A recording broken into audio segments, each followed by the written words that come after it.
Every time I have reviewed a OnePlus phone, it always turns out the same. Great specs, but a flawed device in ways that keeps it from reaching superstar status. That pattern changes with the OnePlus Open, the company's first attempt at a foldable phone. The OnePlus Open should be a wake-up call for everyone. After spending nearly 3 weeks capturing portrait photos with the OnePlus Open's Hasselblad cameras and becoming acquainted with its open canvas multitasking, I have come to appreciate how it achieves so much for a first generation foldable. For instance, it took Samsung effectively 5 tries to incorporate a gapless hinge design as it finally did with the Galaxy Z Fold 5. The OnePlus Open does that in all fill soup. I don't want to spill all the beans yet on how much this foldable has left an impression on me, but as you will watch my OnePlus Open review, it's the dark horse I didn't expect to like so much.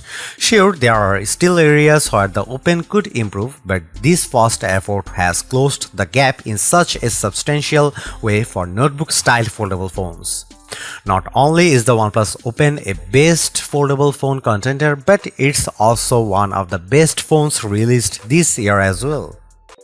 Even though the Open is still chunkier than a traditional slate, OnePlus does a fantastic job with the phone's design. It's not as wide as the Pixel Fold when it's closed, nor is it uncharacteristically narrow like the Z Fold 5, so you could say it has that just right size. When it's opened, however, the OnePlus Open has the largest footprint in a foldable I have tested, but that's not much of a concern given its excellent build quality.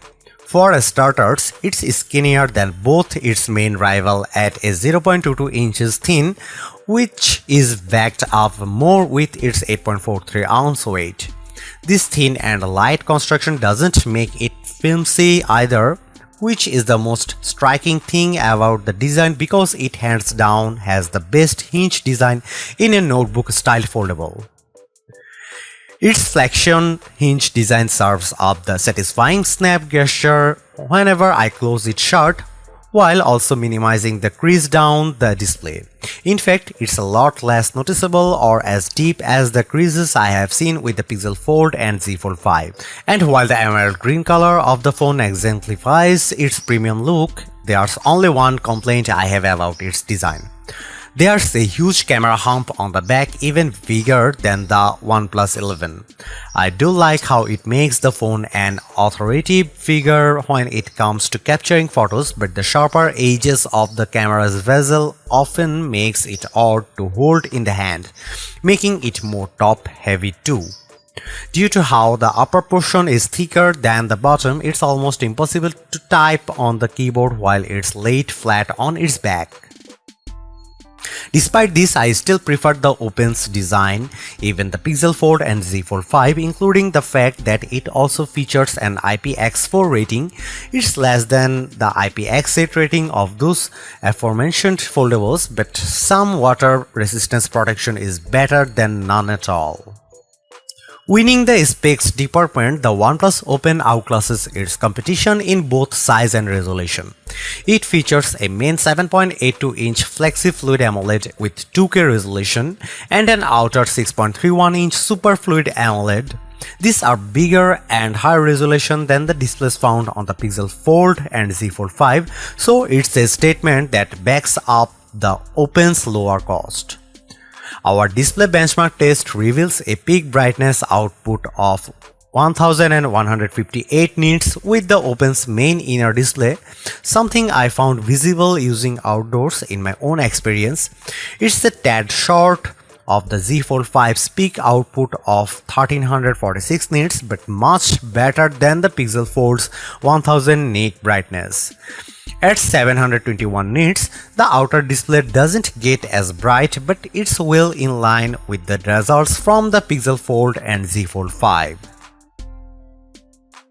Usually, AMOLED panels exhibit punchy color tones, but the default natural color mode is too muted for my liking. That's why I switched the display to vivid mode so that colors popped a lot more on the screen. I loaded up the Super Mario Bros. Movies and it looked spectacular and its expensive 7.82-inch inner display. Ever since OnePlus partnered with Hasselblad to upgrade its cameras, the modules on the backs of its phones have gotten bigger and bigger. And while it's a bit of an eyesore, the Oppo's huge camera bump isn't without reason, as it holds a large 1 by 1.43-inch 64-megapixel Lightyear T808 main sensor from Sony with a new pixel architecture designed to increase the amount of light it can capture for even better nighttime photos. OnePlus claims it delivers the best image quality of any foldable available today. While I wouldn't go quite that far, its peaks are relatively close to what you can capture with a Pixel Fold. Photos are sharp and detailed. The one shortcomings is that OnePlus low light processing isn't quite as good as Google's night sight. But compared to the Z Fold 5, the Oppo's peak often had better dynamic range and less exaggerated sharpening. You also get a 48-megapixel ultra-wide camera that can also shoot macros and a 64-megapixel telephoto with a 3x optical zoom that goes up to a 6x lossless magnification. Once again, while that 3x zoom is every bit a match for the Z Fold 5's 3x telephoto cam, its 6x lossless just isn't quite as sharp as the 5x optical lens on the Pixel Fold. But that's not a big surprise because there still isn't a true replacement for high quality glass.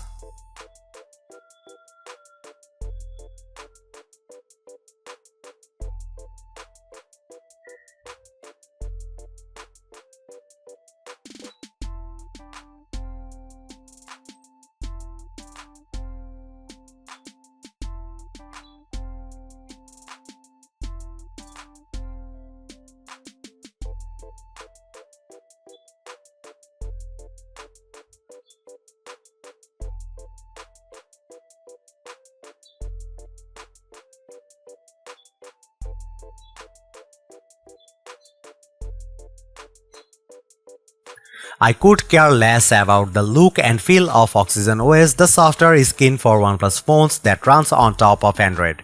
It's functional at the very least and adopts most of the styling of vanilla Android without the fluff I see in other custom Android experiences. Instead, what draws me most about the Oxygen OS 13.2 running in the OnePlus Open is how it handles multitasking. It's the main hurdle that foldable phone makers have faced by trying to bridge the gap with their own implementations, because let's face it, these notebook-style foldable phones are essentially mini tablets.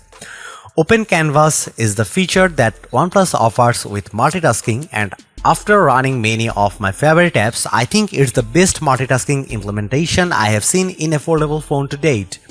That's because it can simultaneously run 3 apps regardless or not if they are optimized for the larger main screen.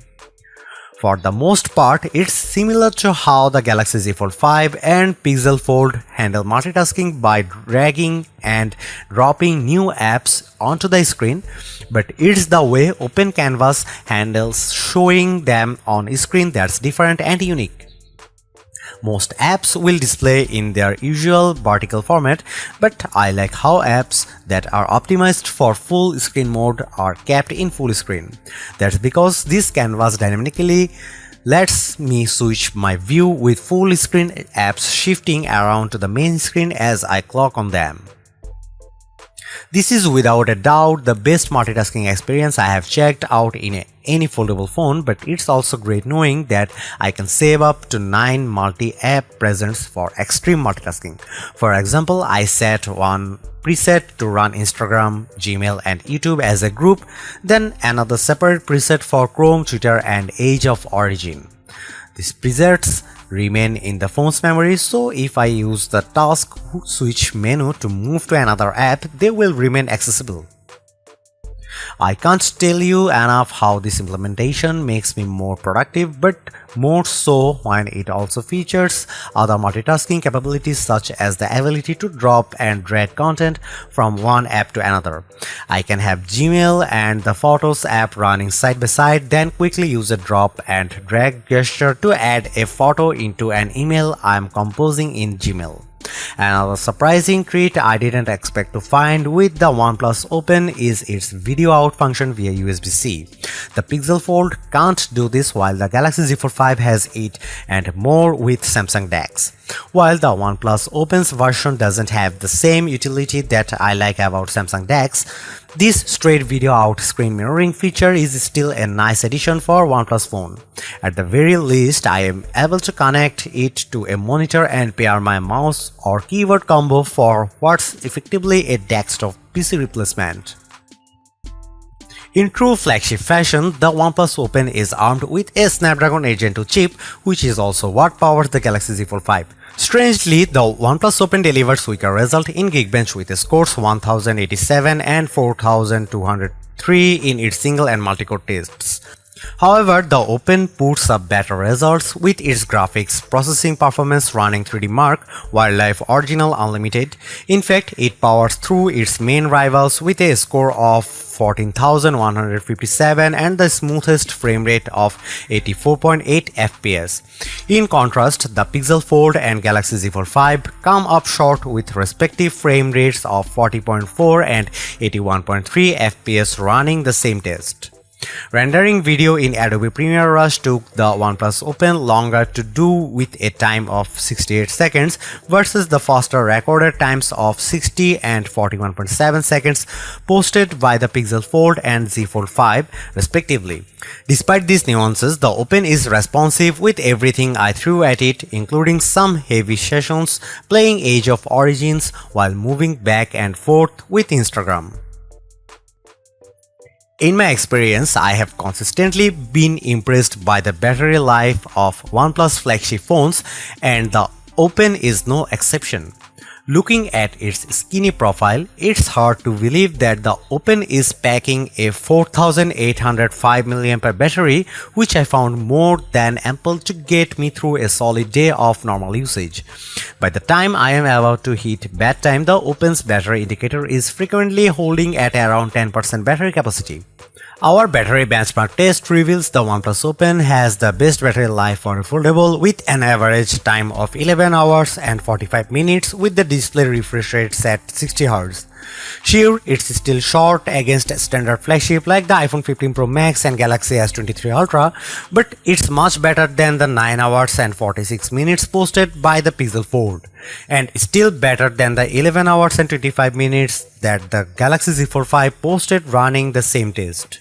Conversely, the OnePlus Open posts incredible recharge times as well, courtesy of its 67-watt wired charging. Using the included adapter, the drained phone managed to get up to 50% after 15 minutes of charging and nearly fully charged at 85% after 30 minutes.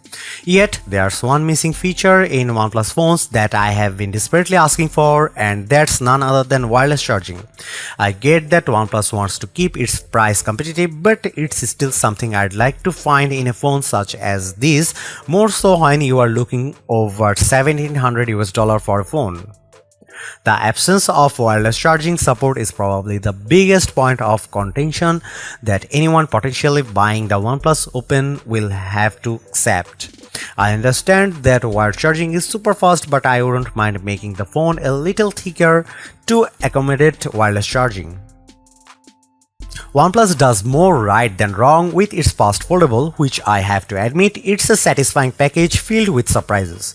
Considering that this is the company's first attempt at a foldable phone, OnePlus hit the mark with a premium design that feels and looks more polished than the Pixel Fold and Galaxy Z Fold 5. There is no denying that OnePlus locked down a premium design, but I think it's even more important to stress how it perfected the multitasking experience with Open Canvas. Fundamentally, it is very similar to what Google and Samsung implements in its foldables, but the extra step of how the screen dynamically adapts to fit 3 apps simultaneously is impressive.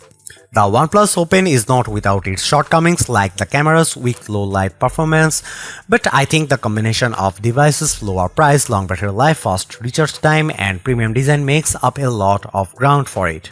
On top of that, it also helps when OnePlus is offering its special $200 trade-in credit for the life of the phone, which effectively keeps the cost at $1,500.